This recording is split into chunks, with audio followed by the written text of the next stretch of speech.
Welcome back to this video. ये video हमारा ethical hacking series का 6 वीडियो है एंड इस वीडियो के अंदर हम एंटायर स्कैनिंग प्रोसेस को सीखेंगे। नेटवर्क स्कैनिंग से लेकर वेबसाइट स्कैनिंग तक हर एक स्कैनिंग टेक्निक एंड हर एक स्कैनिंग मेथड को इस वीडियो के अंदर हम परफॉर्म करेंगे। ये वीडियो आने में बहुत ही ज्यादा लेट हो गया है, बट मैंने आपको पहले से ही कहा था कि घर के अंदर कुछ मेडिकल प्रॉब्लम है जिसके वजह से वीडियो आने में लेट होता है, बट अभी सब कुछ ठीक हो गया है और इस वीडियो के बाद हर एक वीडियो टाइम टू टाइम आएगा। हर 2 दिन में एक वीडियो आएगा जिससे आप रेगुलरली इस प्लेलिस्ट को एक्सेस कर पाएंगे।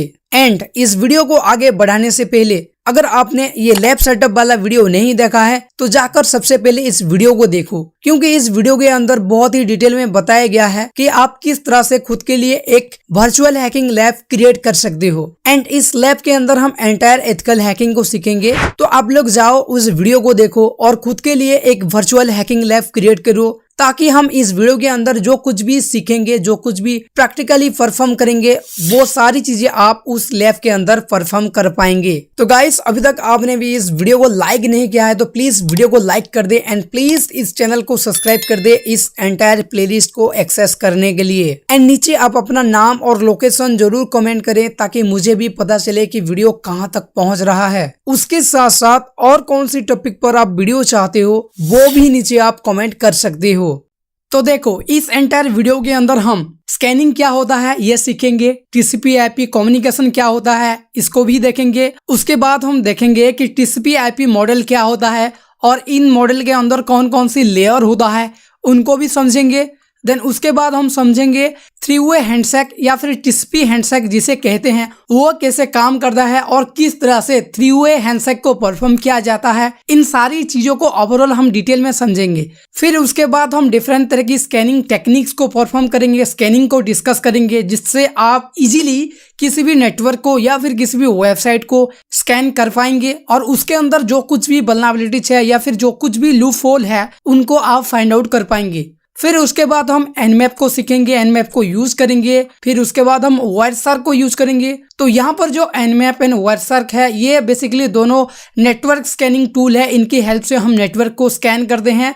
जैसे कि एनमैप का फुल फॉर्म होता है नेटवर्क मैपिंग टूल और वायरशार्क के हेल्प से हम किसी भी नेटवर्क को मॉनिटरिंग करते हैं, यानी कि उस नेटवर्क के अंदर कौन कौन सी चेंजेस हो रहा है, कौन सी डेटा किस डिवाइस से किस डिवाइस को ट्रांसफर हो रहा है। ओवरऑल इन सारी चीज़ों को हम वायरशार्क की हेल्प से मॉनिटर करते हैं। देन उसके बाद हम इवाजन टेक्निक को देखेंगे, यानी कि किस तरह से हम आईडीएस या फिर आईपीएस जो भी फायरवॉल लगा होता है उनको हम किस तरह से बाईपास करेंगे। उन सारे टेक्निक को, बहुत सारे टेक्निक को भी हम सीखेंगे।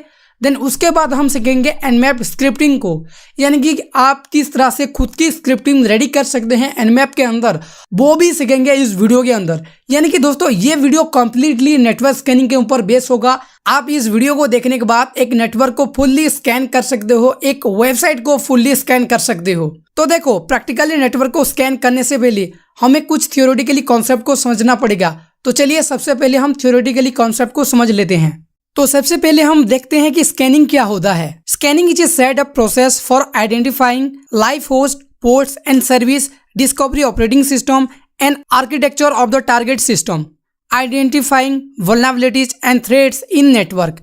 यानी स्कैनिंग एक पूरी की पूरी प्रोसेस है जहां पर हम आइडेंटिफाई करते हैं कि कौन कौन सी डिवाइस अभी लाइव है, अभी चल रहा है, और कौन कौन सी सर्विसेज उन डिवाइसेस के अंदर चल रहा है।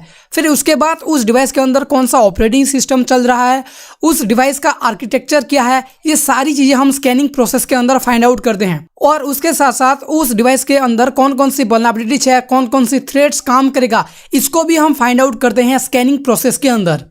Network scanning is used to identifying active device on a network by employing feature in the network protocol। और नेटवर्क स्कैनिंग की हेल्प से हम पता करते हैं कि उस नेटवर्क के अंदर कौन कौन सी डिवाइसेस अभी लाइव है, यानी कि अभी वो चल रहा है, अभी रनिंग कंडीशन में है, और उसके साथ साथ उस डिवाइसेस के अंदर कौन कौन सी वल्नरेबिलिटीज है, कौन कौन सी सर्विसेज चल रहा है। ये सारी चीज़ें भी हम स्कैनिंग प्रोसेस की हेल्प से फाइंड आउट करते हैं। देन उसके बाद देखते हैं कि स्कैनिंग प्रोसेस परफॉर्म करने के बाद हमें कौन कौन सा रिजल्ट मिलता है। तो देखो, स्कैनिंग प्रोसेस कंप्लीट होने के बाद हमें पता चलता है कि कौन कौन से एक्टिव डिवाइसेस हैं, कौन कौन से एक्टिव कंप्यूटर हैं जिसको हम लाइव होस्ट कहते हैं। फिर उसके बाद हमें रिजल्ट में मिलता है कि कौन कौन से पोर्ट्स ओपन है, कौन कौन से पोर्ट्स क्लोज है। ये पोर्ट क्या होता है आगे हम डिस्कस करेंगे। ओपन पोर्ट क्या होता है, क्लोज पोर्ट क्या होता है, इनको हम आगे डिस्कस करेंगे। फिलहाल अभी आप इसको कंसिडर कर लीजिए कि वहां पर कौन कौन सी पोर्ट ओपन होता है और क्लोज होता है, वो यहाँ पर शो करता है। उसके बाद उन डिवाइसेस के अंदर कौन सी ऑपरेटिंग सिस्टम चल रहा है, कंप्लीट ऑपरेटिंग सिस्टम का इंफॉर्मेशन भी हम स्कैनिंग प्रोसेस की हेल्प से फाइंड आउट कर सकते हैं। उसके बाद हम सर्विस एंड वर्जन को भी हम फाइंड आउट कर सकते हैं, यानी कि वहाँ पर कौन सी सर्विस चल रहा है और उस सर्विस का कौन सा वर्जन वहाँ पर चल रहा है, ये भी हम स्कैनिंग प्रोसेस को परफॉर्म करके फाइंड आउट कर सकते हैं। उसके बाद हम वल्नरेबिलिटीज को फाइंड आउट कर सकते हैं। Then all process run in network, and उसके साथ साथ जितने भी प्रोसेस नेटवर्क के अंदर चल रहा होगा वो सारी प्रोसेस को हम फाइंड आउट कर सकते हैं स्कैनिंग प्रोसेस की हेल्प से। तो कितना इंपॉर्टेंट है स्कैनिंग प्रोसेस आप समझ सकते हो इस एक डेफिनेशन की हेल्प से।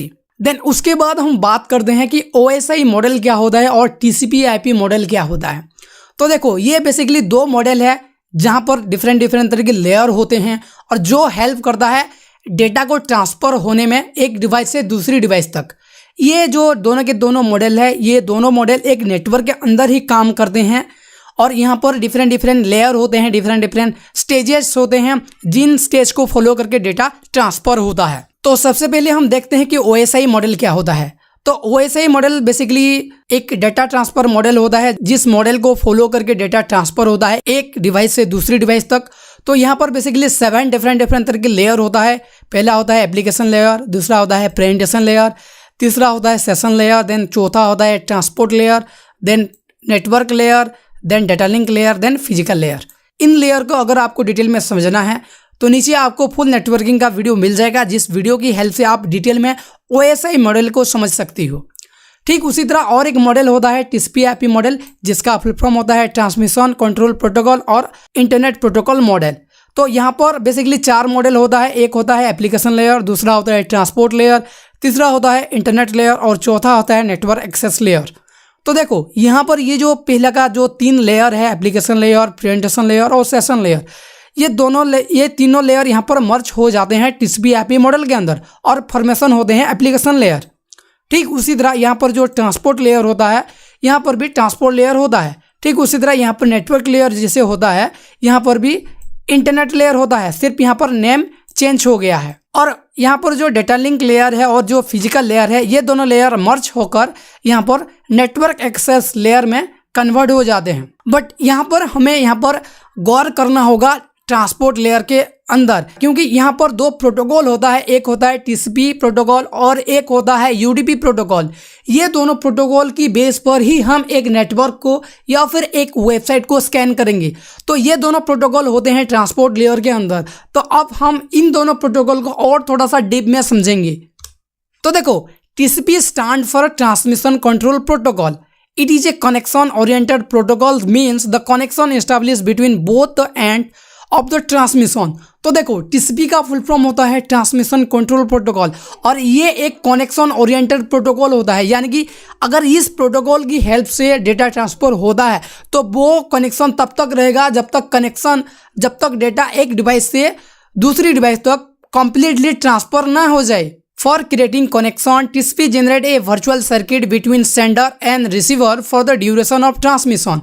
तो देखो मैंने कि जैसे कहा तब तक ये कनेक्शन बनाकर रखेगा जब तक कि कंप्लीटली डेटा ट्रांसफर ना हो जाए। और ये जो कनेक्शन बनाने के लिए वो यूज करता है एक वर्चुअल सर्किट, यानी कि वो उस डिवाइस के अपने डेस्टिनेशन डिवाइस के साथ और अपनी सोर्स डिवाइसेस के साथ एक वर्चुअलेशन सर्किट यानी कि एक वर्चुअलेशन पाथ जनरेट करता है, जिस पाथ के अंदर डेटा ट्रांसमिशन होता है। तो देखो TCP प्रोटोकॉल को यूज करके हम स्ट्रीमिंग कर सकते हैं, जो कि हम लाइव स्ट्रीमिंग करते हैं यूट्यूब पर, डाटा ट्रांसफर कर सकते हैं, मल्टी राउटिंग कर सकते हैं, जो भी राउटिंग फैसिलिटी होता है एक डिवाइसेस से डेटा निकलकर बहुत सारे डिवाइसेस को जाता है, उसको मल्टी राउटिंग कहा जाता है, वो भी हम कर सकते हैं TCP प्रोटोकॉल की हेल्प से। उसके बाद हम लॉजिकल कनेक्शन कर सकते हैं, फुल डुप्लेक्स कर सकते हैं। फुल डुप्लेक्स यानी कि हम दोनों तरह से डेटा को एट अ टाइम सेंड कर सकते हैं, वो भी काम हम TCP कनेक्शन के हेल्प से कर सकते हैं। फिर हम बात करते हैं UDP के बारे में। UDP stand for user datagram protocol. UDP is a connectionless protocol. UDP is a simple protocol and it provide non-sequence transport functionality. तो देखो UDP का फुल फॉर्म होता है यूजर डेटाग्राम प्रोटोकॉल और ये एक कनेक्शनलेस प्रोटोकॉल है, यानी कि इसको कोई भी कनेक्शन का रिक्वायर्ड नहीं होता डाटा ट्रांसफर करने के लिए। इसके पास ऑलरेडी एक सर्किट होता है जिसकी हेल्प से वो डेटा को ट्रांसफर करता है अपने डेस्टिनेशन डिवाइसेस को। This type of protocol is use when reliability and security are less important then speed and size. तो इसको तभी यूज किया जाता है जब अगर हमें कोई भी रिलायबिलिटी या फिर सिक्योरिटी से रिलेटेड कोई भी इशू नहीं है, अगर हमें सिर्फ स्पीड और साइज के हिसाब से काम करना है तो तभी हम UDP को यूज कर सकते हैं, क्योंकि UDP as compare to TCP बहुत फास्ट और बहुत स्पीड में डेटा को ट्रांसफ़र करता है और जितने भी तरह की बड़े बड़े डेटा होता है उनको UDP की हेल्प से ही ट्रांसफ़र किया जाता है एक लोकेशन से दूसरी लोकेशन को। तो UDP को यूज किया जाता है मल्टीकास्ट के लिए, ब्रॉडकास्ट के लिए, फास्ट डिलीवरी ऑफ मैसेज के लिए, small transaction such as GNS lookup के लिए।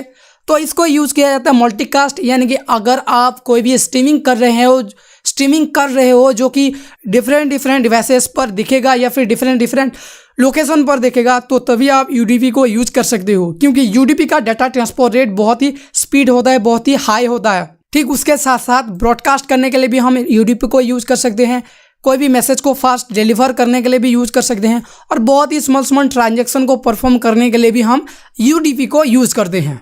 तो अब बात करेंगे TCP हैंडशेक के बारे में। इस टॉपिक को 3-वे हैंडशेक भी कहा जाता है। ये टॉपिक दोस्तों बहुत ही इंपॉर्टेंट टॉपिक है, क्योंकि इसी एक टॉपिक के बेस पर ही एंटायर नेटवर्क स्कैनिंग को परफॉर्म किया जाता है। अगर आप इस टॉपिक को अच्छे से नहीं देखेंगे, अच्छे से नहीं समझेंगे, तो मे भी आप कंप्लीटली नेटवर्क स्कैनिंग को परफॉर्म कर पाएंगे। तो समझते हैं कि TCP हैंडशेक क्या होता है और किस तरह से ये मॉडल काम करता है। तो समझ लीजिए, यहाँ पर एक क्लाइंट है और यहाँ पर सर्वर है। क्लाइंट यानी कि हम जो लोग भी सर्वर को एक्सेस करते हैं या फिर इंटरनेट को एक्सेस करते हैं उनको क्लाइंट कहा जाता है, और सर्वर कहा जाता है जहां पर डेटा स्टोर होता है, जैसे कि वेबसाइट का सर्वर होता है जहां से डेटा एक्सेस हम लोग करते हैं, या फिर कोई भी एप्लीकेशन का सर्वर होता है, जैसे कि मान लीजिए यूट्यूब में जितने भी वीडियो आप देख रहे हैं वो सारे के सारे वीडियो सर्वर से एक्सेस होते हैं। ओके, तो मान लीजिए यहाँ पर एक क्लाइंट है जो कि 3-वे हैंडशेक की हेल्प से सर्वर से कनेक्शन एस्टैब्लिश करेगा। यानी कि इस मेथड की हेल्प से हम ये जानेंगे कि आखिर किस तरह से एक दूसरी डिवाइस से या फिर एक सर्वर से कनेक्शन एस्टैब्लिश किया जाता है। इसी मेथड को नेटवर्किंग के अंदर भी यूज किया जाता है किसी दूसरी डिवाइस से कनेक्शन बनाने के लिए। ओके, तो देखो, क्लाइंट सबसे पहले कनेक्शन बनाने के लिए एक सिंक पैकेट सेंड करता है सर्वर को, जैसे कि मैंने यहाँ पर लिखा है सिंक, एंड उसके साथ साथ एक सीक्वेंस नंबर सेंड करता है। ये नंबर कोई भी नंबर हो सकता है, 1 हो सकता है, 2 हो सकता है या फिर 10 भी हो सकता है। मैंने एग्जाम्पल के लिए और आपको समझने के लिए यहाँ पर 1 लिखा है। तो मान लीजिए क्लाइंट ने एक सिंक पैकेट सेंड किया सर्वर को और एक सीक्वेंस नंबर सेंड किया जो कि है 1। तो क्लाइंट की इस रिक्वेस्ट जब सर्वर को रिसीव होता है तभी सर्वर उसी रिक्वेस्ट की रेस्पॉन्स में एक सिंक पैकेट और एक एक्नॉलेजमेंट पैकेट सेंड करता है। यूजर ने जो सिंक पैकेट सेंड किया था वही सिंक पैकेट और उसके साथ साथ एक एक्नॉलेजमेंट पैकेट सेंड करता है सर्वर। किसको सेंड करता है? क्लाइंट को। और उसके साथ साथ वो भी एक सीक्वेंस नंबर सेंड करता है जो कि क्लाइंट की सीक्वेंस नंबर से एक ज्यादा होता है। जैसे कि मान लीजिए अगर क्लाइंट ने 1 सेंड किया होगा तो सर्वर ने 2 रेस्पॉन्स किया होगा। ओके, तो ये होता है एक सीक्वेंस नंबर। और उसके साथ साथ सर्वर खुद की अपनी एक सीक्वेंस नंबर सेंड करता है, जैसे कि मैंने यहाँ पर लिखा है y, और ये नंबर कोई भी नंबर हो सकता है, जैसे कि मैंने एग्जाम्पल के लिए लिखा है यहाँ पर 10। यानी कि पहला जो स्टेप होता है वहां पर क्लाइंट सर्वर को एक रिक्वेस्ट सेंड करता है सिंक पैकेट और एक सीक्वेंस नंबर के साथ। ठीक इसी रिक्वेस्ट की रेस्पॉन्स में सर्वर एक सिंक और एक एक्नॉलेजमेंट पैकेट सेंड करता है क्लाइंट को, और उसके साथ साथ क्लाइंट का जो भी सीक्वेंस नंबर होगा उससे एक बढ़ाकर एक नंबर सेंड करता है, और सर्वर खुद की एक सीक्वेंस नंबर सेंड कर सकता है। तो ये जो रेस्पॉन्स क्लाइंट को रिसीव होगा तभी क्लाइंट फिर से और एक रिक्वेस्ट सेंड करता है सर्वर को, और वहां पर वो एक्नॉलेजमेंट 2 एक्नॉलेजमेंट का पैकेट सेंड करता है, और उसके साथ साथ जो भी सर्वर ने नंबर सेंड किया होगा उसके साथ 1 ऐड करके उस नंबर को सर्वर को सेंड करता है। जैसे कि मान लीजिए अगर सर्वर ने 10 सेंड किया है तो यहाँ पर क्लाइंट ने 1 ऐड करके 11 सेंड करेगा, और उसके साथ साथ उसका खुद का जो सीक्वेंस नंबर होगा, जैसे कि यहाँ पर उसका खुद का सीक्वेंस नंबर है 2, ये नंबर फिर से वो सेंड करेगा किसको, सर्वर को, जैसे कि यहाँ पर लिखा है। तो इसी 3 स्टेप को फॉलो करके कोई भी डिवाइस सर्वर के साथ कनेक्शन एस्टैब्लिश करता है या फिर किसी दूसरी डिवाइस के साथ कनेक्शन एस्टैब्लिश करता है। तो इसी एंटायर प्रोसेस को 3 वे हैंडशेक कहा जाता है या फिर टीसीपी हैंडशेक कहा जाता है। तो देखो इसमें सबसे ज्यादा इंपॉर्टेंट क्या है, इसमें सबसे ज्यादा इंपॉर्टेंट है ये जो फ्लैग है, सिंक फ्लैग हो गया या फिर एक्नॉलेजमेंट फ्लैग हो गया या फिर यहाँ पर जो एक्नॉलेजमेंट फ्लैग हो गया ना, इन्हीं फ्लैग की हेल्प से हमें पता चलता है कि एक नेटवर्क के अंदर कौन कौन सी डिवाइसेस एक्टिव है, ओपन है, या फिर हम कौन कौन सी डिवाइस के साथ कनेक्शन बना सकते हैं। यहाँ पर डिफरेंट तरह की आपको फ्लैग रिसीव होगा, जिन फ्लैग की हेल्प से आप ये पता लगा सकते हो कि आप सामने वाले डिवाइसेस के साथ या फिर सामने वाले सर्वर के साथ कनेक्शन बना पाएंगे या नहीं। तो इन सारे फ्लैग के बारे में चलिए थोड़ा सा डिटेल में समझ लेते हैं ताकि आपको पता चल जाए कि ये फ्लैग आखिर किस तरह से काम करते हैं। तो देखो बहुत तरह के टीसीपी फ्लैग होते हैं और इनका यूज क्या होता है, चलिए हम अभी देख लेते हैं। In TCP connection, flags are used to indicate a particular state of connection or to provide some additional useful information, like troubleshooting purpose or to handle a control of particular connection. Most commonly used flags are SYN, ACK, FIN. Each flag corresponds to one bit information. तो देखो TCP connection के अंदर इस flag को use किया जाता है particular किसी भी कनेक्शन का स्टेट को इंडिकेट करने के लिए या फिर कोई भी एडिशनल इंफॉर्मेशन प्रोवाइड करने के लिए, जैसे कि ट्रबल शूट हो गया, इन सारी प्रॉब्लम को भी डिनोट करने के लिए या फिर इन सारी एडिशनल इंफॉर्मेशन को भी फाइंड आउट करने के लिए टीसीपी फ्लैग को यूज किया जाता है। तो मोस्ट कॉमनली सिंक फ्लैग को यूज किया जाता है जिसका फुल फॉर्म होता है सिंक्रोनाइजेशन। फिर उसके बाद एक्ट फ्लैग को यूज किया जाता है जिसका फुल फॉर्म है एक्नॉलेजमेंट। फिर उसके बाद फिन फ्लैग को यूज किया जाता है जिसका फुल फॉर्म होता है फिनिश। अब बात करते हैं सिंक्रोनाइजेशन फ्लैग यानी कि सिन फ्लैग किस तरह से काम करता है और इसका यूज क्या होता है। It is use in the first step of connection establishment phase और 3 way handshake process between 2 hordes. तो देखो सिंक्रोनाइजेशन फ्लैग को 3 वे हैंडशेक के अंदर पहले स्टेप में यूज किया जाता है किसी भी कनेक्शन को एस्टैब्लिश करने के लिए, जैसे कि हमने टीसीपी हैंडशेक मॉडल के अंदर समझा था। तो ये फ्लैग यूज किया जाता है 2 डिवाइसेस के बीच कनेक्शन एस्टैब्लिश करने के लिए। फिर उसके बाद हम बात करते हैं कि एक्नॉलेजमेंट फ्लैग को किस तरह से यूज किया जाता है। It is use to acknowledge packets which are successfully received by the host. तो देखो एक्नॉलेजमेंट पैकेट को तभी यूज किया जाता है अगर पैकेट सक्सेसफुली रिसीव हो गया है अपनी डेस्टिनेशन डिवाइस को, जैसे कि हमने इस मॉडल के अंदर देखा कि पहले तो वो सिन फ्लैग गया, उसके बाद जैसे ही सिन फ्लैग सक्सेसफुली रिसीव हो गया सर्वर को तो सर्वर ने तुरंत रेस्पॉन्स किया सिंक फ्लैग और उसके साथ एक एक्नॉलेजमेंट फ्लैग की हेल्प से। यानी कि एक्नॉलेजमेंट फ्लैग को यूज किया जाता है कोई चीज अगर सक्सेसफुली रिसीव हो गया हो। तो उसके बाद हम बात करते हैं फिन फ्लैग यानी कि फिनिश फ्लैग को किस तरह से यूज किया जाता है। It is use to request for a connection termination, that is when there is no more data from the sender। तो देखो फिन का मतलब होता है फिनिश यानी कि खत्म। तो इस फ्लैग को यूज किया जाता है किसी भी कनेक्शन को टर्मिनेशन करने के लिए यानी कि बंद करने के लिए। यानी कि आपकी जो भी सेंडर होस्ट होगा अगर वो होस्ट कोई भी डेटा सेंड नहीं करना चाहता है तो उस कंडीशन में वो फिन फ्लैग को सेंड कर सकता है अपनी रिसीवर डिवाइस को, जिसको रिसीवर डिवाइस समझे और इस कनेक्शन को वो क्लोज करे। ठीक उसी तरह और एक RST फ्लैग होता है जिसका फुल फॉर्म होता है रिसेट, और इस फ्लैग को यूज किया जाता है किसी भी कनेक्शन को रिसेट करने के लिए। अगर वहां पर कोई भी डिवाइसेस बंद है या फिर वो डिवाइसेस ऑफ है तो उस कंडीशन में भी हमें RST फ्लैग का रेस्पॉन्स आ सकता है सामने वाले डिवाइसेस की तरफ से। फिर उसके बाद होता है अर्जेंट फ्लैग जिसको हम URG से डिनोट करते हैं।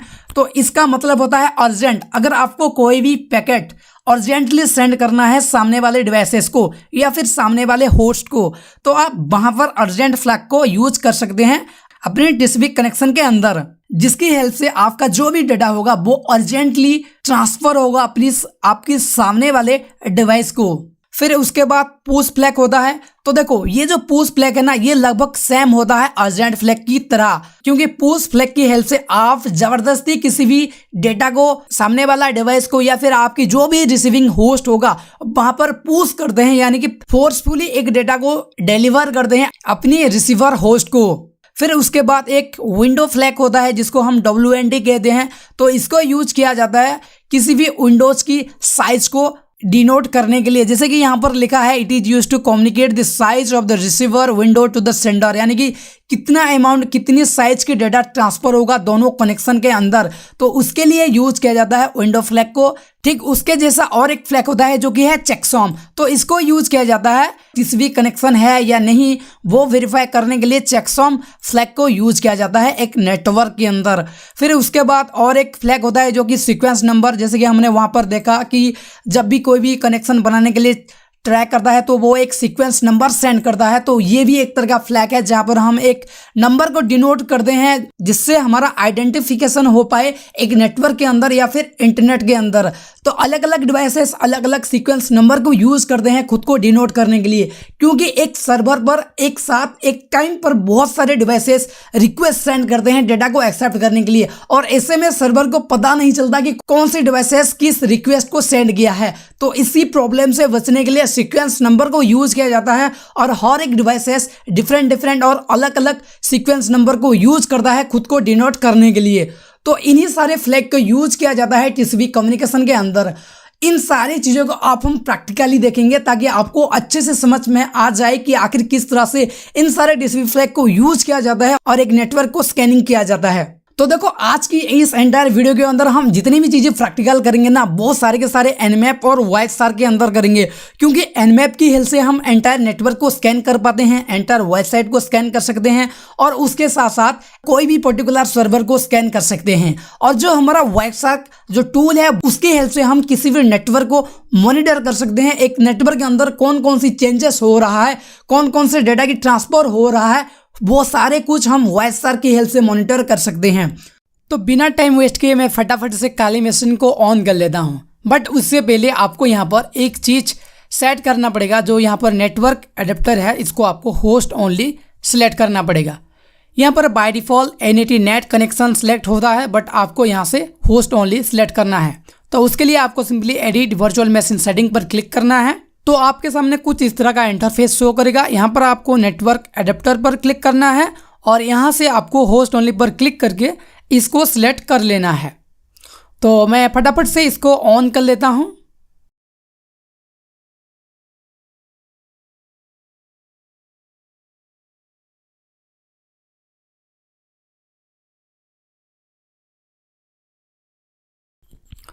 तो ऑल राइट, यहाँ पर देख सकते हो मेरा काली मशीन यहाँ पर ओपन हो गया है। तो हमें चाहिए अभी एक टारगेट मशीन जहाँ पर हम सारे के सारे स्कैनिंग अटैक को परफॉर्म करेंगे।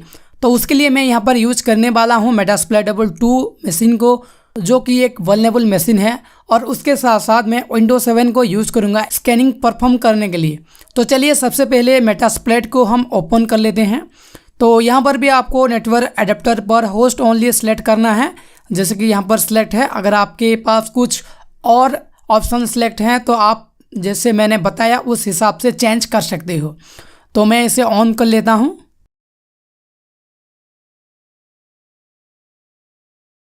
तो यहाँ पर मेटास्प्लोइटेबल 2 मशीन भी ऑन हो गया है। तो चलिए इसके साथ लॉगिन हो जाते हैं।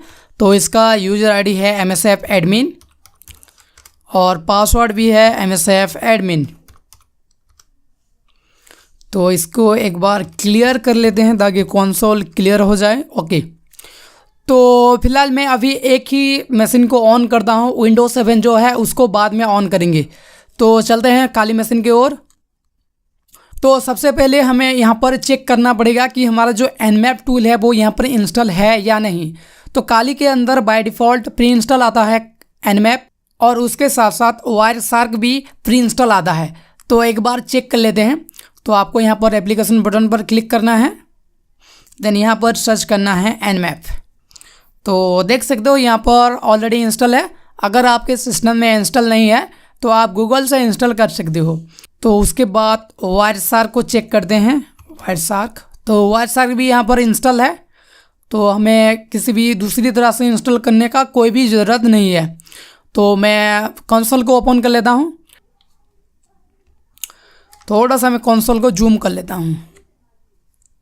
तो देखो, किसी भी नेटवर्क के अंदर या फिर किसी भी डिवाइस के ऊपर स्कैनिंग परफॉर्म करने से पहले आपको ये चेक करना पड़ेगा कि आप जिस भी डिवाइस के ऊपर स्कैनिंग परफॉर्म करना चाहते हो वो डिवाइस के साथ आपका कनेक्शन है या नहीं, क्योंकि जब तक आप टारगेटेड मशीन के साथ कनेक्शन नहीं बनाएंगे तब तक आप उस मशीन के ऊपर या फिर उस डिवाइस के ऊपर अटैक परफॉर्म नहीं कर सकते या फिर स्कैनिंग परफॉर्म नहीं कर सकते। तो कनेक्शन चेक करने के लिए हम यहाँ पर यूज़ करेंगे पिंग कमांड को, जिसको हम विंडो कमांड प्रॉम्प्ट में भी यूज़ करते हैं। तो सिंपली आपको पिंग लिखना है, देन जिस भी डिवाइस के साथ कनेक्शन चेक करना चाहते हो उस डिवाइस का आईपी एड्रेस यहाँ पर लिखना होता है। तो उसके लिए मैं मेटास्प्लोइटेबल के अंदर जाऊंगा और यहाँ पर इसके आईपी एड्रेस को चेक करूंगा। तो उसके लिए आपको सिंपली लिखना है आईपी कॉन्फिग, देन जैसे ही एंटर प्रेस करेंगे यहाँ पर इसका आईपी एड्रेस यहाँ पर शो करेगा 192.168.152.129। ये मेटास्प्लोइटेबल 2 मशीन का आईपी एड्रेस है। तो इसको हम काली के अंदर पुट करेंगे। तो काली मशीन के अंदर चलते हैं और यहाँ पर लिखते हैं 192.168.152.129। तो देख सकते हो यहाँ पर रिप्लाई आना स्टार्ट हो गया है, पैकेट्स रिसीव होना सेंड होना स्टार्ट हो गया है। इसका मतलब ये है कि टारगेटेड मशीन के साथ हम कनेक्शन में हैं और वहाँ से रिप्लाई आ रहा है। अगर ये नहीं आता है तो आप ना तो उस सिस्टम के ऊपर कोई भी अटैक परफॉर्म कर सकते हैं या फिर कोई भी स्कैनिंग को परफॉर्म कर सकते हैं। तो उसके लिए सबसे पहले आपको कनेक्शन बनाना पड़ता है। ओके, तो यही सेम चीज़ आप nmap की हेल्प से भी चेक कर सकते हो। जैसे कि आपको सिंपली यहाँ पर लिखना है nmap, देन आपको जिस भी डिवाइस के साथ कनेक्शन चेक करना है उस डिवाइस का आईपी एड्रेस यहाँ पर लिखना है। तो मैं यहाँ पर लिखता हूँ 192.168.152.129। इतना लिखने के बाद आपको एंटर प्रेस करना है। यहाँ पर nmap अपना स्कैनिंग परफॉर्म करेगा और कुछ ही टाइम के बाद रिजल्ट प्रोवाइड करेगा। तो देख सकते हो यहाँ पर रिजल्ट आ गया है। यहाँ पर डिफरेंट तरह की इंफॉर्मेशन शो कर रहा है। तो चलिए इन सारे इंफॉर्मेशन का क्या मीनिंग है वो समझते हैं। तो देखो, सबसे पहले तो इसने क्या किया, ये होस्ट यानी कि ये जो मशीन है, जिस मशीन का हमने आईपी एड्रेस दिया वो अभी एक्टिव है, रन है या नहीं वो चेक किया। जैसे कि यहाँ पर लिखा है होस्ट इज अप, यानी कि होस्ट अभी ऑफ है, यानी कि वो एक्टिव कंडीशन में है। फिर उसके बाद उसने 1000 बाय डिफॉल्ट पोर्ट को स्कैन किया। ये पोर्ट क्या होता है इसके बाद ही हम डिस्कस करेंगे कि कितने तरह की पोर्ट होते हैं और उनका काम क्या होता है। बट आपको कंसिडर करना है कि वो 1000 पोर्ट को स्कैन करता है और 977 क्लोज टीसीपी पोर्ट को उसने फाइंड आउट किया। यानी 1000 में से 977 पोर्ट अभी क्लोज है और कितने पोर्ट ओपन है, 23 पोर्ट्स अभी ओपन है। और जिन 23 पोर्ट्स ओपन है उनका लिस्ट यहाँ पर शो कर रहा है। जैसे कि 21 टीसीपी उसका स्टेट ओपन यहाँ पर ओपन है और वहाँ पर एफटीपी सर्विस चल रहा है। यानी कि यहाँ पर जितने भी पोर्ट ओपन है वहाँ पर कौन कौन सी सर्विस चल रहा है ये भी आप पता लगा सकते हो इस सिंपल कमांड की हेल्प से। तो पोर्ट क्या होता है दोस्तों, पोर्ट एक बेसिकली एक वे होता है, एक रास्ता होता है जिसकी हेल्प से हम डेटा को ट्रांसफर करते हैं एक डिवाइस से दूसरी डिवाइस को। यानी कि यही वो रास्ता होता है जिसकी हेल्प से हम स्कैनिंग परफॉर्म करेंगे, जिसकी हेल्प से हम अटैक को परफॉर्म करेंगे और जिसकी हेल्प से हम एक्सप्लॉइट भी करेंगे। अगर अब कोई भी पोर्ट ओपन नहीं है तो ना ही हम उस डिवाइस को अपनी कंट्रोल में ले पाएंगे और ना ही उसके ऊपर कोई अटैक परफॉर्म कर पाएंगे। तो उसके लिए कोई भी एक पोर्ट ओपन होना बहुत ज़रूरी है। तो यहाँ पर 23 नंबर्स ऑफ पोर्ट्स ओपन है, तो हम किसी भी पोर्ट के ऊपर अपना काम को स्टार्ट कर सकते हैं। उसके बाद दोस्तों यहाँ पर जितने भी पोर्ट्स हैं उनका स्टेटस यहाँ पर शो कर रहा है, जितने की पोर्ट्स हैं उनका सर्विसेज यहाँ पर शो कर रहा है। तो इसी सिंपल कमांड से आप इतने सारे इन्फॉर्मेशन को कलेक्ट कर सकते हो अपने टारगेट मशीन के बारे में। तो यहाँ पर मैं आपको बताना चाहूँगा अगर वहाँ से कोई भी रिप्ले ना आए तो आपको क्या करना है। तो उसके लिए मैं विंडोज 7 को ऑन करता हूँ और यहाँ पर भी होस्ट ओनली मोड सेलेक्ट है, तो मैं इसको ऑन कर लेता हूँ। फिर आपको दिखाता हूँ कि प्रॉब्लम क्या होता है एक्चुअल रियल लाइफ में। ये तो हम सारी चीज़ें वर्चुअल मशीन के अंदर कर रहे हैं, मगर आप जब लाइव ये सारी चीज़ें परफॉर्म करेंगे, जब आप रियल एनवायरनमेंट में परफॉर्म करेंगे ना, वहाँ पर कौन कौन सी प्रॉब्लम आता है वो सारी चीज़ें आप हम डिस्कस करेंगे ताकि आपको सारी चीज़ें क्लियर हो जाए। तो ऑल राइट, यहाँ पर हमारा जो विंडोज 7 ऑपरेटिंग सिस्टम है वो भी यहाँ पर ओपन हो गया है। तो चलिए तो फटाफट से इसकी जो आईपी एड्रेस है उसको चेक कर लेते हैं।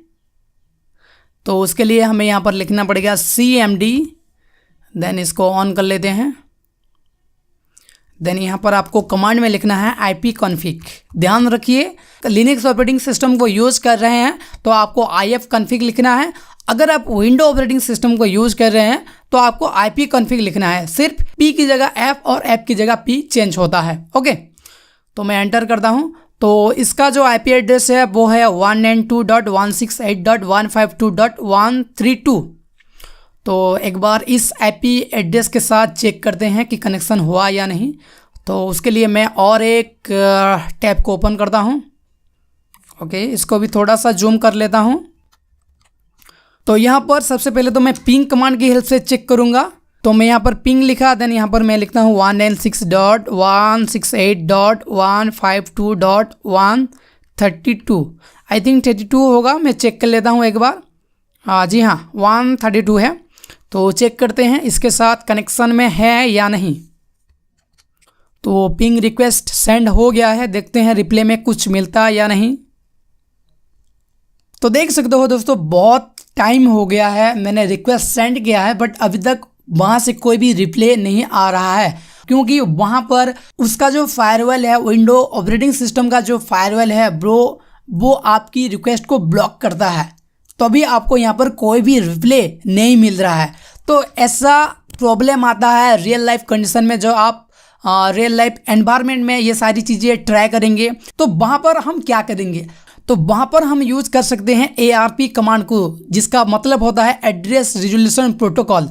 यानी कि एक राउटर के अंदर या फिर एक स्विच के अंदर पूरी की पूरी एंटायर नेटवर्क की इंफॉर्मेशन होता है। वहाँ से हम उसको एक मैसेज ब्रॉडकास्ट करेंगे और वहाँ से हम रिप्ले लेंगे ताकि हमारा काम चल सके। तो मैं इसे टर्मिनेट कर देता हूँ और एक बार यहाँ पर हम nmap की हेल्प से ट्रैक करते हैं कि कोई रेस्पॉन्स आता है या नहीं। तो मैं लिख देता हूँ nmap 192.168.152.132। तो एक बार चेक करते हैं कि nmap अगर स्कैनिंग परफॉर्म करता है तो क्या शो कर रहा है। तो देख सकते हो यहाँ पर विक्टिम के बारे में या फिर टारगेट मशीन के बारे में कोई भी रिजल्ट नहीं यहाँ पर शो कर रहा है। यहाँ पर सिंपली शो कर रहा है होस्ट सीम डाउन, यानी कि होस्ट अभी बंद है। बट अभी तो हमारा ऑपरेटिंग सिस्टम ओपन है, चल रहा है। बट ये क्यों शो कर रहा है, यहाँ पर जो इसका फायरवॉल है वो ऑन है और वो सारे के सारे अननेसेसरी रिक्वेस्ट को ब्लॉक कर रखा है। तो यहाँ पर हम यूज़ करेंगे ARP कमांड को। आपको सिंपली यहाँ पर लिखना है ARP लिखना है और एंटर प्रेस करना है।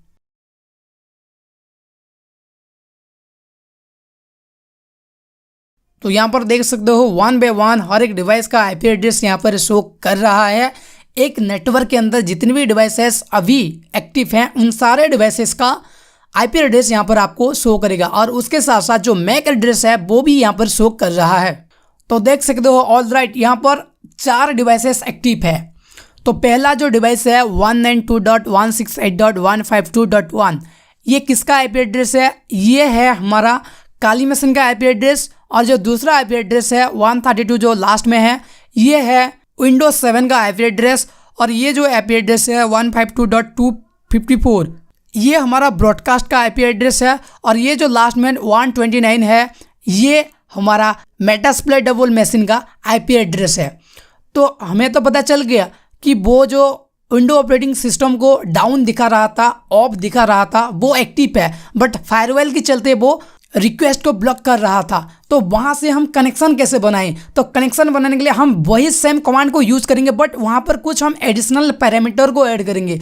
जैसे कि मैंने यहाँ पर लिखा nmap 192.168.152.132। देन सिंपली आपको यहाँ पर लिखना है हाइपेन कैपिटल P और कैपिटल R, इतना लिखना है और एंटर प्रेस करना है। तो यहाँ पर आपको रिस्पॉन्स मिलेगा। तो यहाँ पर भी रिजल्ट में कोई भी इंफॉर्मेशन नहीं शो कर रहा है। तो हम और एक बार चेक करते हैं, यहाँ पर और थोड़ा सा मॉडिफिकेशन करते हैं। तो आपको सिंपली लिखना है nmap -SN, इतना लिखना है। आई थिंक ये जो S होगा ये कैपिटल होगा, -SN लिखना है। और यहाँ पर सिंपली कैपिटल में -P और R लिखना है। और दोनों के बीच IP एड्रेस रहेगा जो भी टारगेटेड मशीन है उसका। ओके, तो एक बार ये करके चेक करते हैं। तो अभी भी कोई भी रिजल्ट नहीं शो कर रहा है। एक बार sudo यूज़ करके चेक करते हैं। sudo nmap -SN then 192.168.152.129, then hyphen देख के पी और आर लिखते हैं और एक बार चेक करते हैं कि इससे कोई रिजल्ट शो कर रहा है या नहीं। ऑल राइट, तो देख सकते हो यहाँ पर मैंने सूडो यूजर यानी सुपर यूजर मोड से जैसे ही इस कमांड को रन किया तो यहाँ पर सारा डिटेल शो कर रहा है। यहाँ पर बता रहा है कि होस्ट इज अप यानी कि होस्ट अभी चल रहा है, एक्टिव है। देन उसका जो भी मैक एड्रेस है वो मैक एड्रेस यहाँ पर शो कर रहा है। हमने इसको VMware पर ओपन किया है तो यहाँ पर VMware भी दिखा रहा है। देन यहाँ पर नीचे आपको शो कर रहा है 1 IP address and 1 host of, यानी कि हमने जिस IP एड्रेस को टारगेट किया वो अभी हमारे साथ कनेक्शन में है, यानी कि अब हम उस पर स्कैनिंग परफॉर्म कर सकते हैं। तो आपको इसी कमांड को रन करना है अगर कोई भी फायरवॉल सामने से ब्लॉक कर रहा है आपकी रिक्वेस्ट को। तो मैं इसको एक बार क्लियर कर लेता हूं। तो क्लियर करने के लिए शॉर्टकट की है Ctrl+L। आपको बार बार क्लियर लिखने का कोई भी ज़रूरत नहीं है। देन उसके बाद और हम कुछ बेसिक कमांड के बारे में बात करेंगे जो कि हमें हेल्प करेगा हमारे टारगेट मशीन के बारे में थोड़ा सा इन्फॉर्मेशन कलेक्ट करने के लिए, जैसे कि उसका ऑपरेटिंग सिस्टम क्या है, वहाँ पर कौन कौन सी सर्विसेज रन हो रहा है, वहाँ पर कौन कौन सी पोर्ट ओपन है, कौन कौन सी सर्विसेज उन पोर्ट पर चल रहा है। ये सारे बेसिक इन्फॉर्मेशन जब हमारे पास होंगे तभी हम उस सिस्टम के ऊपर स्कैनिंग परफॉर्म कर पाएंगे। तो चलिए सबसे पहले हम चेक करते हैं कि उसका रूट क्या है, यानी हम कौन कौन सी डिवाइसेस को पार करके उस डिवाइस के साथ कनेक्शन बनाते हैं। तो उसके लिए आपको सिंपली लिखना है sudo nmap, देन यहाँ पर आपको लिखना है -sn। sn का मतलब क्या होता है आगे हम ये देखेंगे, बट आपको यहाँ पर जो मैं कमांड बता रहा हूँ उस कमांड को आपको कंसिडर करना है। देन आपको यहाँ पर लिखना है --- trace root। देन फिर आपको यहाँ पर उस IP एड्रेस को लिखना है जो आपका टारगेटेड मशीन का है। तो सिंपली मैं लिखता हूँ 192.168.152.129। देन उसके बाद आपको यहाँ पर लिखना है -p और -p और r। तो ऑल राइट, देख सकते हो यहाँ पर ट्रेस रूट पर हमें सिर्फ एक ही IP एड्रेस मिला है जो कि 192.168.152.129।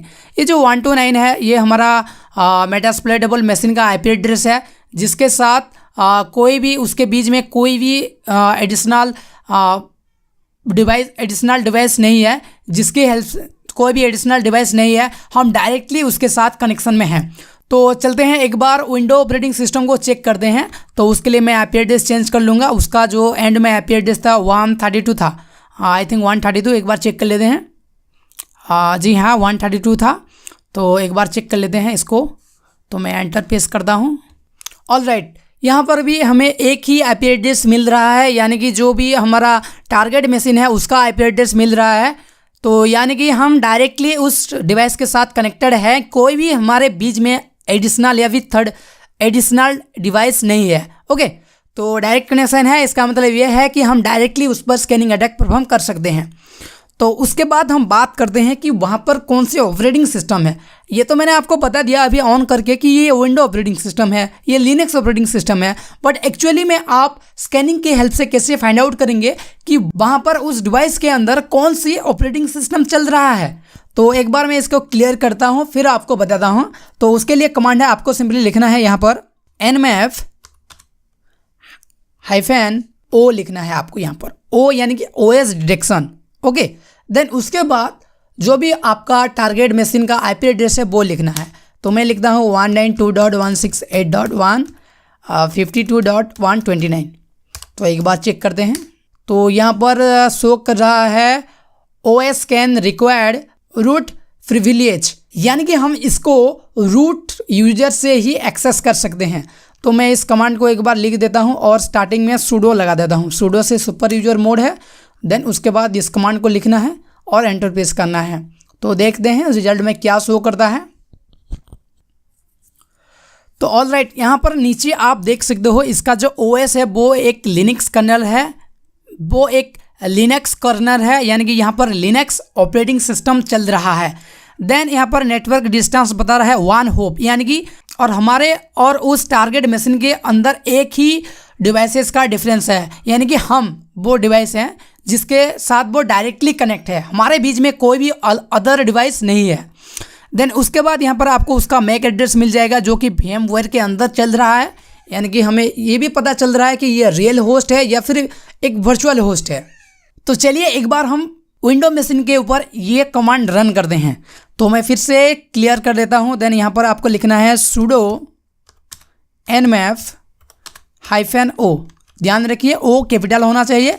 देन उसके बाद आपको यहाँ पर लिखना है 192.168.152.132, क्योंकि 32 हमारा विंडो का IP एड्रेस है। देन उसके बाद आपको लिखना है -PR हम क्यों लिखेंगे, क्योंकि ये जो विंडो ऑपरेटिंग सिस्टम है उसके अंदर फायरवॉल ऑन है, उसके वजह से हमारा रिक्वेस्ट को वो ब्लॉक कर रहा है। तो जो भी डिवाइस आपकी रिक्वेस्ट को ब्लॉक कर रहा होगा वहां पर आप हर वक्त -PR को यूज करेंगे। तो ऑलराइट, यहाँ पर स्कैनिंग कंप्लीट हो गया है। यहाँ पर कोई भी स्पेसिफिक विंडो का वर्जन नहीं शो कर रहा है, बट यहाँ पर उसका जो मैक एड्रेस है वो यहाँ पर शो कर रहा है, जो कि हमें हेल्प करेगा उससे कनेक्शन बनाने के लिए और वहाँ पर कोई भी स्कैनिंग को परफॉर्म करने के लिए। तो यहाँ पर लिखा है too many fingerprint match to this host to give specific OS details, network distance 1 हो, यानी कि वहाँ पर जो लिनक्स डायरेक्ट उसने लिखा है, यहाँ पर कहीं पर भी विंडो ऑपरेटिंग सिस्टम का नाम मेंशन ही नहीं किया है। बट हम यहाँ पर जो इसका जो मैक एड्रेस है इसकी हेल्प से हम फाइंड आउट कर सकते हैं कि इसका ऑपरेटिंग सिस्टम क्या है। ओके, देन उसके बाद हमें और थोड़ी सी एडिशनल इंफॉर्मेशन चाहिए होगा, लाइक वहाँ पर कौन कौन सी पोर्ट ओपन है, कौन कौन सी सर्विसेज रन हो रहा है। तो उसके लिए आपको सिंपली क्या करना है, उसके लिए आपको फिर से यहाँ पर लिखना है nmap-S और भी लिखना है, ताकि वहाँ पर जितनी भी सर्विसेज हैं वो शो करेगा और जितनी भी वर्जन है वो शो करेगा। देन उसके बाद आपको टारगेट मशीन के IP लिखना है, जैसे कि 192.168.152.129। तो चेक करते हैं कि यहाँ पर कौन कौन सी सर्विसेज रन हो रहा है और कौन कौन सी वर्जन है उनका। सॉरी, यहाँ पर लगता है मैंने कमांड गलत दे दिया, आई थिंक S स्मॉल होगा और जो भी है वो कैपिटल होगा। तो एक बार भी को कैपिटल करते हैं और रन करते हैं। तो ऑल राइट, यहाँ पर देख सकते हो स्कैनिंग यहाँ पर कंप्लीट हो गया है। तो चलिए एक बार चेक करते हैं ओवरऑल सारी चीज़ें। तो यहाँ पर देख सकते हो जो पोर्ट 21 है वहाँ पर TCP प्रोटोकॉल चल रहा है और वहाँ पर सर्विसेस FTP सर्विस चल रहा है और उसका वर्जन है BSFTPD 2.3.4 और वो स्टेट अभी फ़िलहाल ओपन है।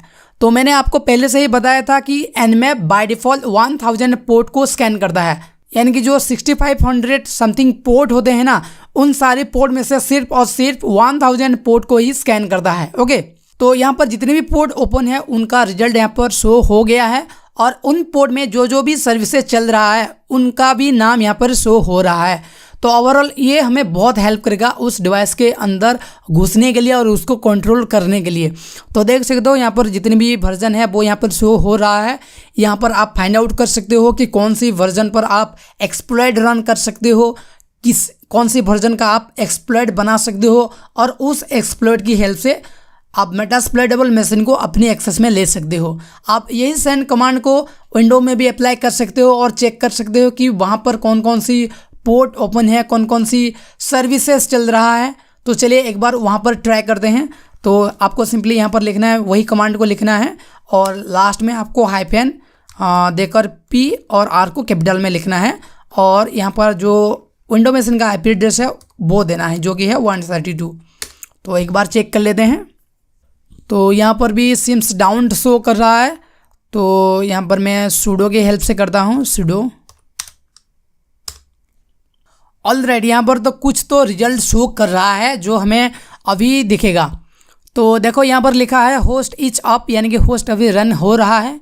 All 1000 scan ports on 192.168.152.132 are ignore state, यानी कि जो 1000 पोर्ट को बाय डिफ़ॉल्ट nmap स्कैन करता है, इस स्कैन प्रोसेस को उसका जो फायरवॉल है वो ब्लॉक कर रहा है, वो इग्नोर कर रहा है।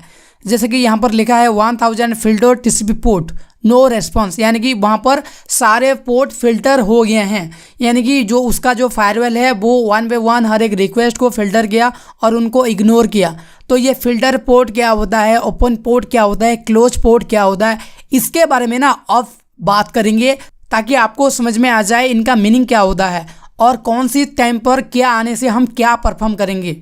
बट उससे पहले मैं आपको और एक कमांड बता देना चाहता हूं जहां पर आपको ये सारे डिटेल्स बहुत इजीली मिल जाएंगे। तो उसके लिए आपको सिंपली यहां पर लिखना है nmap, देन लिखना है हाइपेन कैपिटल A। इतना लिखने के बाद आप जिस भी डिवाइस की आईपी एड्रेस यहाँ पर देंगे उस डिवाइस की कंप्लीट इंफॉर्मेशन यहाँ पर शो करेगा। तो मैं ये लिखकर एंटर प्रेस करता हूँ। तो ऑलरेडी यहाँ पर देख सकते हो पूरी तरह से स्कैनिंग कंप्लीट हो गया है। मैं इसको अभी बड़ा कर लेता हूँ क्योंकि यहाँ पर हमें सारे के सारे इंफॉर्मेशन शो करेगा। तो स्क्रॉल करते हैं, ऊपर से चेक करते हैं।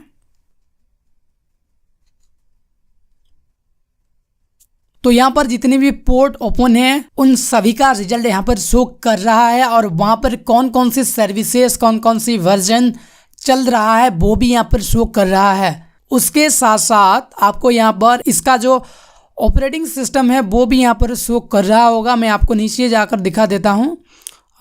मैं भी यहाँ पर कहीं पर तो शो कर रहा होगा।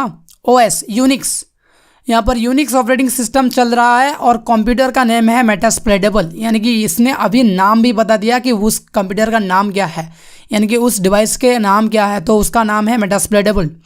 तो जैसे कि मैंने आपको बताया मेटास्प्रेडेबल के ऊपर हम सारे के सारे कमांड को परफॉर्म करेंगे।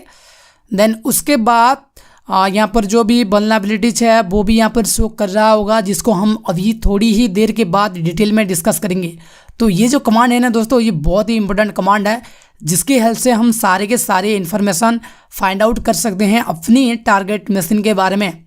तो इन सारी इन्फॉर्मेशन को डिस्कस करने से पहले आपको पोर्ट्स के बारे में थोड़ा सा जानना पड़ेगा कि आखिर पोर्ट्स होता क्या है और ओपन पोर्ट क्या होता है, क्लोज पोर्ट क्या होता है और कितने तरह की पोर्ट होते हैं।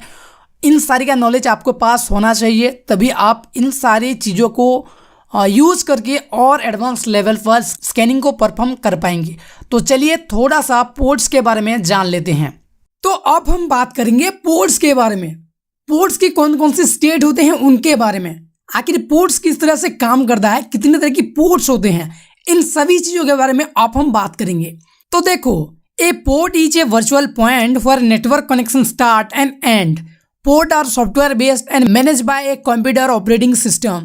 Each port is associated with a specific process or service. Ports allow computers to easily different between different kind of traffic. Email go to the different ports than web pages, for instance, even those both reach a computer over the same internet connection. तो देखो, port basically एक virtual point होता है जहां पर network connection start होता है और एंड होता है, यानी कि पोर्ट की ही हेल्प से हम किसी भी दोनों डिवाइस को आपस में कनेक्ट करते हैं और एक नेटवर्क बनाते हैं। तो पोर्ट्स बेसिकली एक सॉफ्टवेयर बेस्ड होते हैं और जिनको कंप्यूटर मैनेज करता है और जितने भी तरह के पोर्ट्स होते हैं उन पर अलग अलग सर्विसेज रन हो रहा होता है, अलग अलग प्रोसेस चल रहा होता है।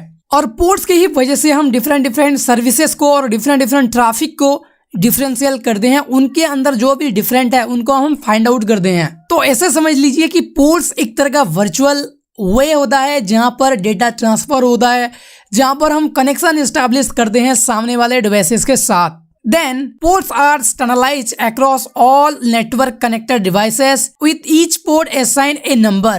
Most ports are reserved for certain protocols. For example, all hypertext transmission protocol, जिसको हम HTTP कहते हैं, message go to ports 80. While IP address enable message to go to and from specific device, port number allows targeting to specific service or application within those devices. तो देखो, एक network के अंदर ports किसी भी device को standardise करते हैं, यानी कि उनका एक स्पेसिफिक नंबर होता है और उन पोर्ट्स के अंदर एक स्पेसिफिक सर्विस चल रहा होता है और वहां पर एक सर्टेन काम होता है। तो देखो, वैसे तो बहुत तरह की पोर्ट्स हैं जो कि रिजर्व है, हाँ, जिनमें से कुछ पोर्ट्स रिजर्व है, कुछ पोर्ट्स ऑन रिजर्व हैं और कुछ पोर्ट्स में स्पेसिफिकली एक ही काम होता है। जैसे कि यहाँ पर एग्जाम्पल के लिए लिखा है, पोर्ट नंबर 80 पर HTTP प्रोटोकॉल चलता है और उसको मैसेज सेंड करने के लिए यूज किया जाता है एक पर्टिकुलर डिवाइसेस को। तो ओवरऑल कहा जाए तो पोर्ट्स बेसिकली एक वर्चुअल वे होता है, एक वर्चुअल रास्ता होता है जहां पर उनका एक नाम होता है, एक नंबर होता है आइडेंटिफिकेशन की तरफ से और वहां पर एक पर्टिकुलर प्रोटोकॉल चलता है। ओके, जो कि हमें हेल्प करेगा एक डिवाइस के साथ कनेक्शन बनाने के लिए। तो देखो, एक पोर्ट्स का डिफरेंट तरह की स्टेटस होता है, जैसे कि वो या तो ओपन होगा या फिर क्लोज होगा, या फिल्टर हो सकता है, या फिर ऑन फिल्टर हो सकता है, ओपन फिल्टर हो सकता है, या फिर क्लोज फिल्टर हो सकता है। तो इन सभी का मीनिंग क्या होता है, चलिए इसको समझते हैं। तो देखो, पहले ओपन पोर्ट्स के बारे में बात करते हैं। It means service is listening for a connection establish. तो देखो, जब ओपन पोर्ट होता है, यानी कि किसी पोर्ट का अगर स्टेट ओपन है, तो वो हमारा जो भी मैसेज सेंड करेंगे, जो भी रिक्वेस्ट सेंड करेंगे, वो लिसनिंग कर सकता है, यानी वो एक्सेप्ट कर सकता है। तो उसके साथ हम कनेक्शन बना सकते हैं, कनेक्शन एस्टैब्लिश कर सकते हैं, तो उसको ओपन पोर्ट कहा जाता है। फिर होता है एक close port. It means no service run this port. तो जब किसी भी पोर्ट्स का स्टेट अगर क्लोज होगा, तो हम उसके साथ किसी भी तरह की कनेक्शन नहीं बना पाएंगे, क्योंकि वहां पर कोई भी सर्विस नहीं चल रहा होता है, क्योंकि वो उस टाइम पर बंद होता है, क्लोज होता है। तो नेक्स्ट बात करते हैं फिल्टर पोर्ट के बारे में। It means it can not receive any kind of packets filter by firewall. तो देखो, जो फिल्टर पोर्ट होता है ना, उनको फायरवेल बेसिकली फिल्टर आउट करता है, यानी कि उन पोर्ट्स पर अगर हम कोई रिक्वेस्ट सेंड करने के लिए ट्राई करेंगे, तो उस डिवाइस के अंदर जो भी फायरवेल होगा वो उन सारी रिक्वेस्ट को फिल्टर करेगा, और अगर कोई मैलिशियस पैकेट हमने सेंड किया होगा या फिर किसी ने सेंड किया होगा, तो उन सारे रिक्वेस्ट को वो फिल्टर कर लेगा। तो वहां पर पोर्ट का जो स्टेटस होगा वो फिल्टर शो करता है। ओके, फिर बात करते हैं ऑन फिल्टर पोर्ट के बारे में। It means it receive packet but can not establish connection.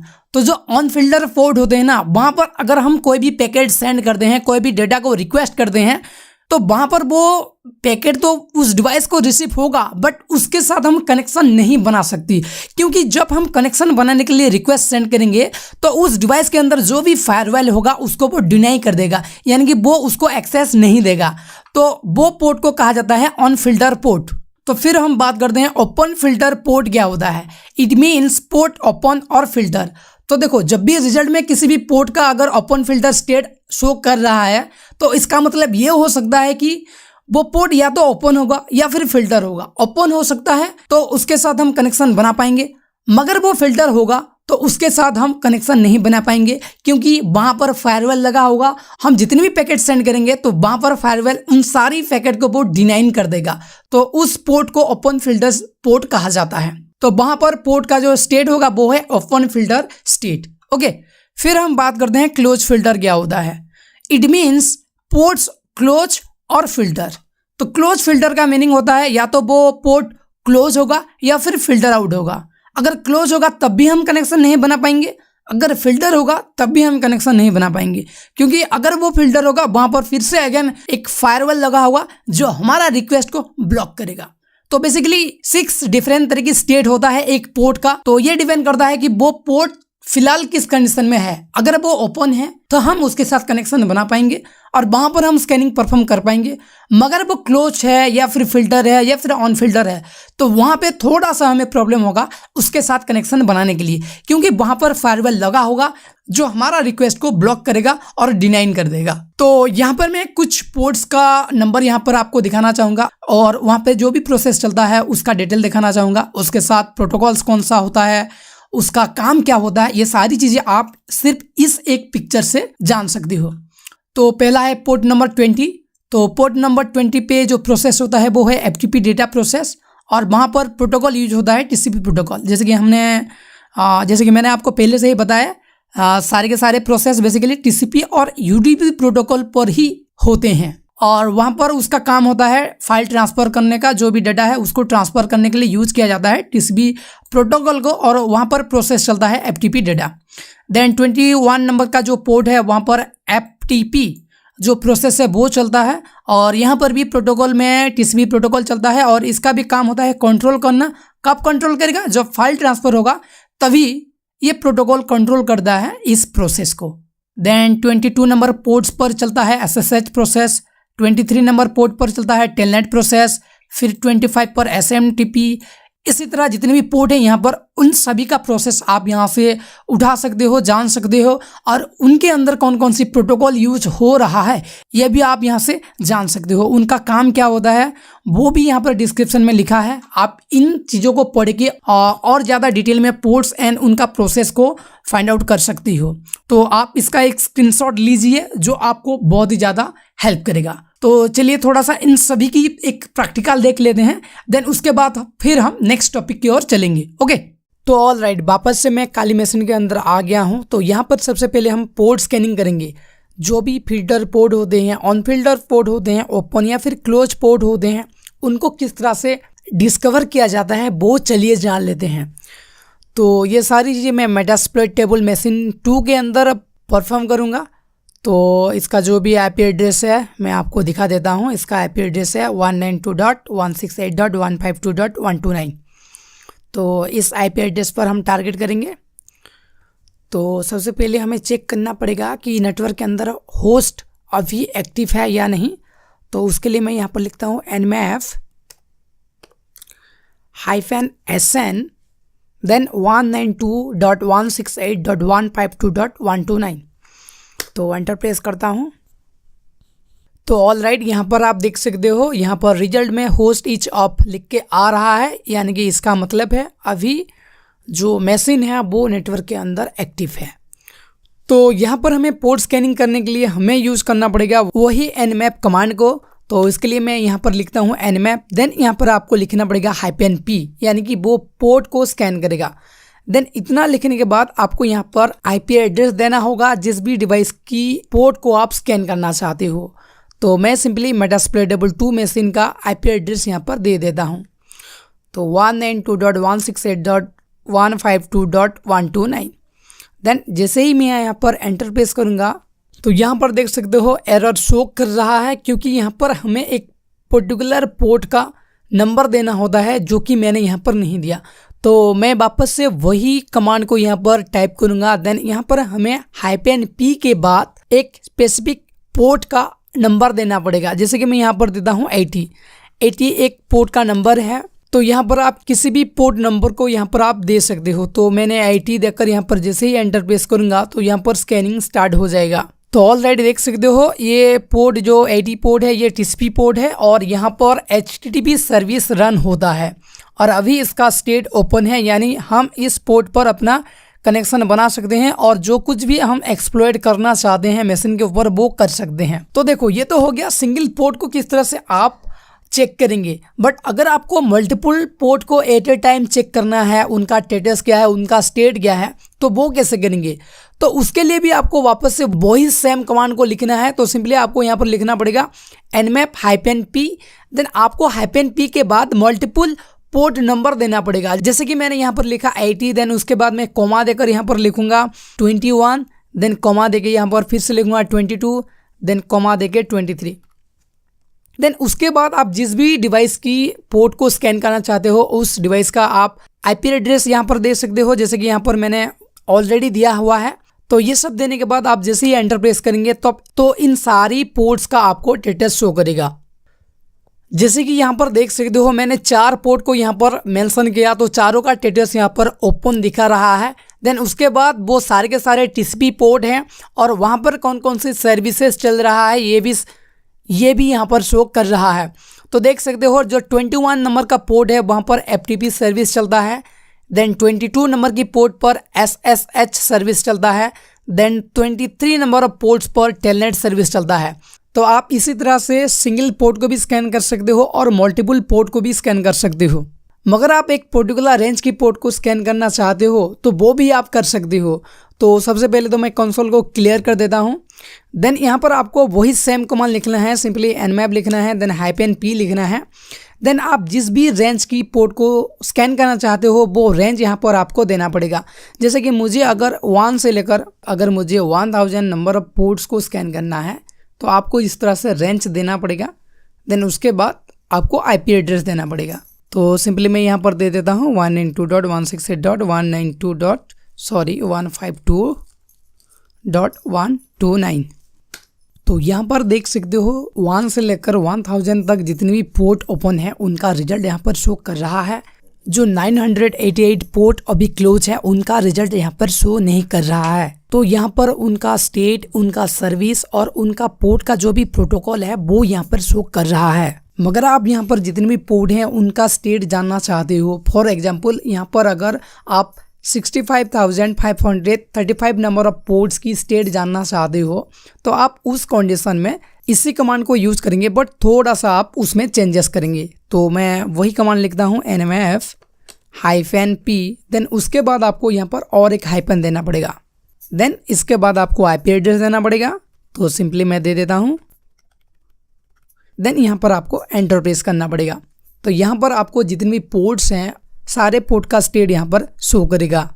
तो यहाँ पर आप देख सकते हो रिजल्ट आ गया है। जितने भी पोर्ट ओपन है उनका स्टेट यहाँ पर शो कर रहा है ओपन। देन उसके साथ जो भी सर्विसेज यहाँ पर रन हो रहा है वो भी यहाँ पर शो कर रहा है। तो यहाँ पर शो कर रहा है 65,505 नंबर ऑफ पोर्ट यहाँ पर क्लोज हैं।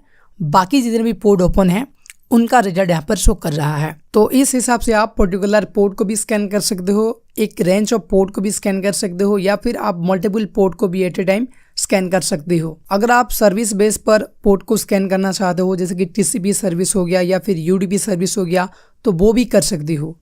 तो मैं सिंपली कंसोल को क्लियर कर देता हूँ। देन इसके लिए भी आपको सिंपली वही कमांड लिखना पड़ेगा। आपको सिंपली लिखना पड़ेगा nmap।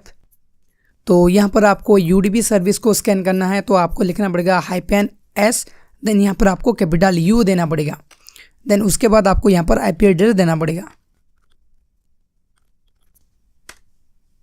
तो इस कमांड को हमें sudo यूजर से रन करना पड़ेगा, यानी कि सुपर यूजर से रन करना पड़ेगा। तो मैं स्टार्टिंग में SU लिख के इसको रन करता हूँ। सॉरी, यहाँ पर मुझे sudo लिखना पड़ेगा। देन यहाँ पर मुझे पासवर्ड देना पड़ेगा। तो ये जो स्कैनिंग प्रोसेस है ये थोड़ा सा टाइम लेगा, तो मैं वेट करता हूँ कितना टाइम लेता है। तो ये लगभग 12 मिनट का टाइम लेगा। तो इसको मैं छोड़ देता हूँ, बैकग्राउंड में रन होगा। तो मैं यहाँ पर आपको बताना चाहूँगा, आप सिर्फ किसी डिवाइस की पोर्ट को स्कैन कर सकते हो ये नहीं, आप किसी भी वेबसाइट की पोर्ट को भी स्कैन कर सकते हो। तो उसके लिए आपको सिंपली यहाँ पर लिखना पड़ेगा nmap। देन उसके बाद आपको जिस भी वेबसाइट को स्कैन करना है उस वेबसाइट की नेम यहाँ पर देना है। तो उसके लिए मैं यहाँ पर यूज़ करूँगा facebook.com को। तो मैं यहाँ पर लिखता हूँ facebook.com। तो यहाँ पर भी आपको बहुत ही ज़्यादा टाइम लगेगा क्योंकि फेसबुक एक बहुत ही बड़ा डोमेन है। तो एक बार देखते हैं यहाँ पर। तो यहाँ पर कोई भी रिजल्ट नहीं आया क्योंकि फेसबुक बहुत ही सिक्योर वेबसाइट है और यहाँ पर कोई भी होस्ट अभी ऑफ नहीं है। तो इन सारे वेबसाइट को किस तरह से स्कैन किया जाता है हम अगले वीडियो में देखेंगे, क्योंकि स्कैनिंग प्रोसेस एक बहुत ही बड़ा प्रोसेस होता है, तो हम उसे एक वीडियो में कवर अप नहीं कर सकती। तो नेक्स्ट वीडियो में हम देखेंगे कि डिफरेंट स्कैनिंग प्रोसेस को और किस तरह से हम फायरवॉल लगे हुए डिवाइस को एक्सेस करेंगे और उसके ऊपर स्कैनिंग परफॉर्म करेंगे, और किस तरह से हम वायरशार्क को यूज़ करेंगे मॉनिटरिंग करने के लिए, वो भी हम नेक्स्ट वीडियो के अंदर देखेंगे।